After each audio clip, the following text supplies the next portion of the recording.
What's up guys, it's Laurel Legend. Today at Gamescom, we got an in-depth look at the upcoming Link's Awakening remake on the Nintendo Switch. Nintendo released a 30-minute video full of gameplay. We finally got a first in-depth look at gameplay past the opening portions of the game and the opening dungeon. There's a lot of gameplay in this breakdown, including game improvements, upgraded enemies, additions, and more. The game looks stunning and I could not be more excited to get my hands on it. The commentators call this a reimagining of Link's Awakening, opting to shy away from the term remake. Whatever the game is considered, it looks amazing. Let's break down what we've seen today. The gameplay starts with Link in Yarna Desert on the way to the Angler's Tunnel, one of the game's dungeons. Link comes across a mini-boss fight against a Landmula, a reoccurring mini-boss in the Legend of Zelda series. The Landmula looks significantly better, with a new color palette, including red feet and a red head. The fight takes place on quicksand, and if you fall against this boss, you will drop down to a pit beneath the Landmula. After Link defeats the Landmula, you will receive the Angler Key, the key to access the Angler's Tunnel. We get a good look of one of the Mario enemies that cameo in Link's Awakening. Pokies are shown in Yarna Desert and require multiple hits to destroy. Pokies are one of the many unique Mario characters to cameo in Link's Awakening. We see the owl, who gives you hints on how to use the key. Then we come across Marin at Animal Village, surrounded by animals. We finally get to hear her sing the Ballad of the Windfish.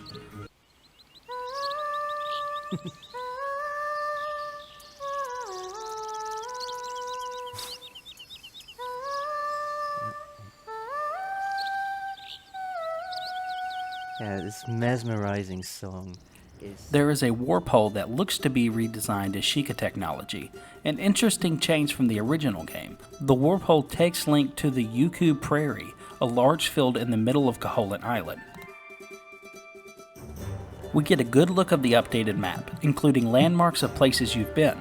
Nintendo has included an interactive map, similar to the one in the Breath of the Wild, where you can place markers. I noticed down at the bottom of the map, there was a button for memories. I'm not exactly sure what this means yet, but it could be similar to Breath of the Wild, where useful parts of the story are stored to be rewatched from the menu whenever you choose. This part makes me excited. This would be a nice addition to Link's Awakening. Next we see Link using the power bracelet to lift boulders, but they are not assigned to a button, an amazing change from the original game. We get to see Link in the Topple Wasteland fighting crows. After, we visit Dampé and Dampé's Shack, a new addition to the game, replacing the photo booth from the DX version of the game.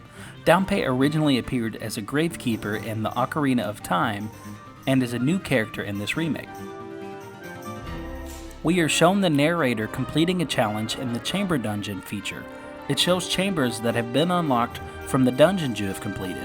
The narrator says that the blue blocks mean that the chambers work, and the red means that they currently do not work based on the design you have made. You will need to organize the dungeon until all chambers are blue, indicating that the dungeon is set up correctly. We get to see a created dungeon in action. The pause menu is shown with multiple items listed, including magic powder, bombs, the bow, a shovel, an ocarina, the rock's feather, and a fairy bottle. We get gameplay of multiple enemies, including red and green choo-choos, quiche, Stalfos, and more. The dungeons are set up that the last chest you open will always be the Nightmare Key, at least in the created dungeon mode. The bombable walls have been upgraded to where you can see easier which walls need to be bombed, a change from the original, where it was almost impossible to tell which walls need to be bombed, making the gameplay stall as you tapped your sword against every wall in a dungeon. We get a good look at a hard hat beetle, which greatly resembles the Buzzy Beetles from the Mario series. The dungeon ends with the Moldorm boss fight, who is now yellow with green feet. We see Link use bomb arrows, something you do not have during the original fight against Moldorm. Once you defeat the chamber dungeons, you can earn new chamber panels to use in future chamber builds. We then see that when Link collects a piece of power, he glows red, making it easier to know when your extra power is activated. This will do double the damage Link has and sends enemies flying when Link hits them. Link is shown fighting pig warriors and Tektites. Next we get to see the opening of the Angler's Tunnel, which looks beautiful with the cool blue waterfall in front of it. We see that enemies are now smarter, reacting and moving backward when Link gets near. We get to hear the new rendition of Tao Tao Heights.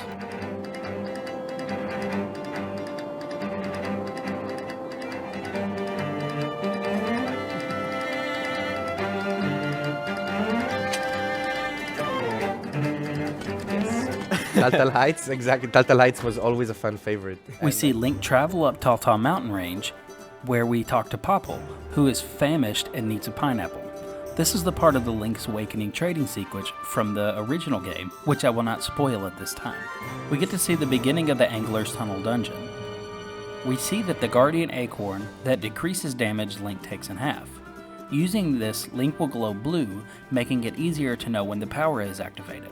Once Link collects the compass, we see that the compass has a new ability where a tone plays if a key is nearby. Water Tektites look similar to the original games, and we get to look at spiked beetles, which are based off of Spinies from the Mario games. We also get to see a shrouded Stalfos who appears smarter and attack Link through blocks when they cannot attack him directly. Lastly, we get our first look at Q-Ball, the mini-boss of the Angler's Tunnel, who now has a random attack pattern, making it a harder challenge to beat. He looks very similar to his Link's Awakening DX counterpart. Once Link defeats Q-Ball, the gameplay ends. It was a great in-depth look at what to expect when the full game releases on September 20th. There were several changes in the gameplay that wasn't mentioned by the commentators, including the new look to the warp holes that now resemble Sheikah technology, and the memories button on the bottom of the map screen. There was a lot to see in this video and a ton to go over it. Was there anything I missed? What stood out to you? Let me know in the comments below. As always, thanks for watching, guys. Keep the legend going.